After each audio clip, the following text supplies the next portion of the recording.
একটা কথা বলতে চাই। বিষয়টা কি, ধরেন আমাদের পাশেই আছে ভারতের দুইটা জনপ্রিয় পর্যটন স্পট। একটা হলো দার্জিলিং, আরেকটা হলো শিলং।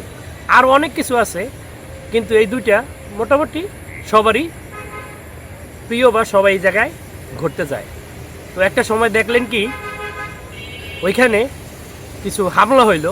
তো সেই হামলার দায়টা যেহেতু বাংলাদেশ নিকটবর্তী দায়টা দিল বাংলাদেশকে, এবং বাংলাদেশকে দায় দিয়ে কি করলো, এরকমই যে রাতের অন্ধকার একদিন বাংলাদেশকে সেটার দায়ভার দিয়ে বাংলাদেশ সন্ত্রাসীদের আশ্রয় দেয়, এরকম কিছু বলে বাংলাদেশে এরকম রাতের আধারে আমাদের মসজিদে বা আমাদের বাড়িতে যখন আমরা এই অন্ধকার রাতে, নিস্তব্ধ রাতে পরিবার নিয়ে আরাম করে ঘুমাচ্ছি, সেই সময় মধ্যরাতে আমাদের উপরে অ্যাটাক হলো।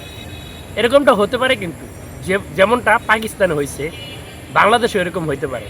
হয়তো 1 বছর পরে বা 2 বছর পরে বা যে কোনো সময় এটা হবে। এটা ওদের ট্রেন্ড হয়ে গেছে, ওরা এভাবেই প্রতিপক্ষের উপরে ঝাঁপিয়ে পড়ে। এতকাল তাদের শত্রু দেশ ছিল পাকিস্তান, এখন বাংলাদেশকে তাদের শত্রু বানায় নিতেছে।